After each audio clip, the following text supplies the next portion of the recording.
Indian പ്രതിരോധ മേഖലയിൽ വലിയ മാറ്റങ്ങൾക്കും വിപ്ലവങ്ങൾക്കും വഴിയൊരുങ്ങുന്ന കാലമാണിത്. വേഗത്തിലും കൃത്യതയോടെയും ശത്രുവിൻ്റെ മസ്തകമായ സൈനിക കേന്ദ്രങ്ങളെ വരെ അടിച്ചു തകർക്കാൻ ശേഷിയുള്ള പരമ്പരാഗത മിസൈലുകളാണ് ഇന്ന് സൈനിക ശക്തികളുടെ പ്രധാന വജ്രായുധം. യുക്രൈൻ റഷ്യ യുദ്ധവും പശ്ചിമേഷ്യയിലെ സംഘർഷങ്ങളുമാണ് ഇതിൻ്റെ പ്രാധാന്യത്തെക്കുറിച്ച് ലോകരാജ്യങ്ങൾക്കിടയിൽ അവബോധം ഉണ്ടാക്കിക്കൊടുത്തതും. ആണവായുധങ്ങളുടെ ഭീഷണി നിലനിൽക്കുന്നുണ്ട് എങ്കിലും യഥാർത്ഥ യുദ്ധഭൂമിയിൽ നിർണായക മേൽക്കൈ നൽകുന്നത് ഈ പരമ്പരാഗത പ്രഹരശേഷി തന്നെയാണ്.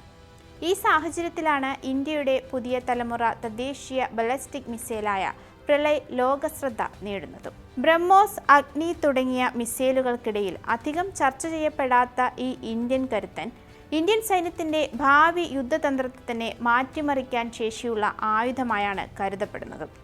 അതിന് കാരണമെന്താണ്? നമുക്ക് പരിശോധിക്കാം. ഞാൻ അമ്മു. DRDO വികസിപ്പിച്ചെടുത്ത ഹ്രസ്വദൂര ഖര ഇന്ധനത്തിൽ പ്രവർത്തിക്കുന്ന റോഡ് മൊബൈൽ ബലിസ്റ്റിക് മിസൈലാണ് പ്രളയ്. ഖര ഇന്ധനം ഉപയോഗിക്കുന്നതിനാൽ യാതൊരു കാലതാമസവുമില്ലാതെ ബട്ടൺ അമർത്തിയാൽ നിമിഷങ്ങൾക്കകം വിക്ഷേപിക്കാൻ സാധിക്കുമെന്ന് തന്നെ പ്രധാന പ്രത്യേകതയും. ഭാരമേറിയ മൊബൈൽ ലോഞ്ചറുകളിൽ ഘടിപ്പിച്ചിരിക്കുന്നതിനാൽ അതിർത്തിയിലെ ഏത് ദുർഘട പാതയിലൂടെയും ഇത് വേഗത്തിൽ കൊണ്ടുപോകാം. ഇന്ത്യയുടെ ബലിസ്റ്റിക് മിസൈൽ പ്രതിരോധ പദ്ധതിയിൽ വികസിപ്പിച്ചെടുത്ത അത്യാധുനിക സാങ്കേതിക വിദ്യകളാണ് ഇതിൻ്റെ നിർമ്മാണത്തിൽ ഉൾപ്പെടുത്തിയത്. അതുകൊണ്ട് തന്നെ കൃത്യതയിലും വിശ്വാസ്യതയിലും വേഗതയിലും പ്രളയ് ഇന്ത്യയുടെ ഏറ്റവും ആധുനിക മിസൈൽ സംവിധാനങ്ങൾ ഒന്നായി തന്നെ കണക്കാക്കപ്പെടുന്നുമുണ്ട്. ഏകദേശം 150 കിലോമീറ്റർ മുതൽ 500 കിലോമീറ്റർ വരെയുള്ള ദൂരപരിധിയിലുള്ള ഈ മിസൈൽ അതിർത്തിക്ക് അപ്പുറത്തുള്ള നിർണായക സൈനിക കേന്ദ്രങ്ങളെ വളരെ വേഗത്തിൽ ലക്ഷ്യമിടാൻ രൂപകൽപ്പന ചെയ്തതാണ്. ബലിസ്റ്റിക് മിസൈലുകൾ ഒരു കൃത്യമായ പാതയിലൂടെ മാത്രമാണ് സഞ്ചരിക്കാറുള്ളത്.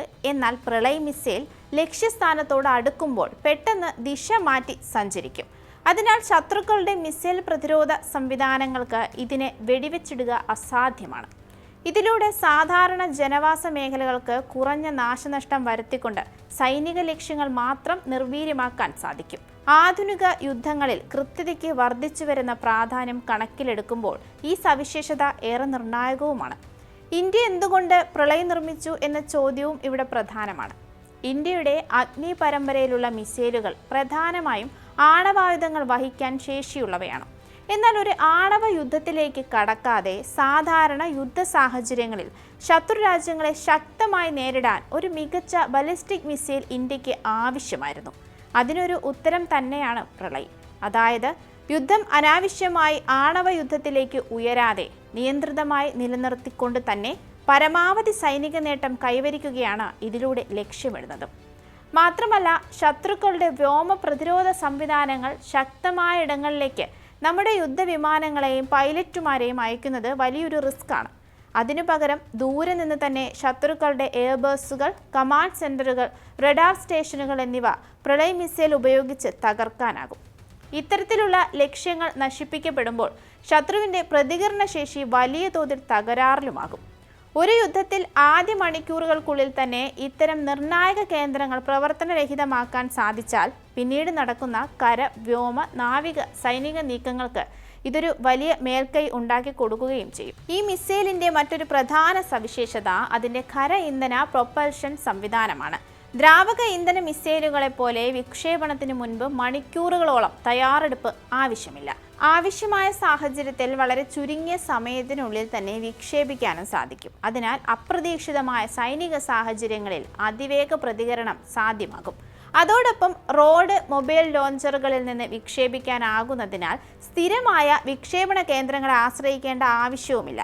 മിസൈൽ ലോഞ്ചറുകൾ നിരന്തരം സ്ഥാനം മാറ്റുന്നതിനാൽ ശത്രുവിന് അവ കണ്ടെത്തി നശിപ്പിക്കുന്നത് അതീവ പ്രയാസകരവുമാകും. യുദ്ധ സാഹചര്യങ്ങളിൽ ഈ മൊബിലിറ്റി വലിയ തന്ത്രപരമായ നേട്ടമായി തന്നെയാണ് കണക്കാക്കപ്പെടുന്നത്. വടക്കൻ അതിർത്തിയിൽ ചൈനയും പടിഞ്ഞാറൻ അതിർത്തിയിൽ പാകിസ്ഥാനും ഉൾപ്പെടുന്ന ഇരട്ട സുരക്ഷാ വെല്ലുവിളികൾ നേരിടുന്ന ഒരു രാജ്യമാണ് ഇന്ത്യ.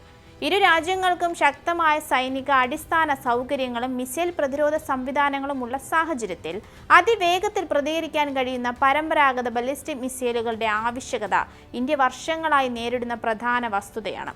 ചൈന പാകിസ്ഥാൻ അതിർത്തി പ്രതിരോധം ലക്ഷ്യമിട്ടാണ് പ്രളയ് നിർമ്മിച്ചത് എന്ന് തന്നെ പറയാം. അതെ, ബ്രഹ്മോസ് ഒരു സൂപ്പർസോണിക് ക്രൂയിസ് മിസൈലാണ്. അത് നിലത്തോട് ചേർന്ന് താഴ്ന്നു പറന്ന് റഡാറുകളെ വെടിവെച്ചിട്ടാണ് ശത്രുവിനെ ആക്രമിക്കുന്നത്. എന്നാൽ പ്രളയ് ഉയർന്ന അന്തരീക്ഷത്തിലേക്ക് ഉയർന്നു പൊങ്ങി അതിവേഗത്തിൽ താഴേക്ക് പതിക്കുന്ന ബാലിസ്റ്റിക് മിസൈലാണ്. ഈ രണ്ട് മിസൈലുകളും ഒന്നിച്ചുപയോഗിക്കുമ്പോൾ ഇന്ത്യൻ സൈന്യത്തിന് അതിർത്തികളിൽ സമാനതകളില്ലാത്ത പ്രഹരശേഷി ലഭിക്കുന്നു എന്നത് വളരെ വലിയ നേട്ടം തന്നെയാണ്. പ്രളയ് പോലുള്ള സംവിധാനങ്ങൾ ഇന്ത്യൻ പ്രതിരോധ രംഗത്ത് ഒരു വലിയ മുതൽക്കൂട്ടാണ്. ഇന്ത്യയുടെ ഭാവി യുദ്ധരീതിയെ നിർവചിക്കുന്ന പ്രധാന ആയുധ സംവിധാനങ്ങളിൽ ഒന്നുമാണിത്. വരും വർഷങ്ങളിൽ ഇന്ത്യൻ സൈന്യത്തിന്റെ ശത്രു സംഹാരത്തിൽ നട്ടെല്ലായി പ്രളയ് മാറാനുള്ള സാധ്യത വളരെ കൂടുതലാണെന്ന് പറഞ്ഞാലും അത് വിസ്മരിക്കാൻ സാധിക്കില്ല.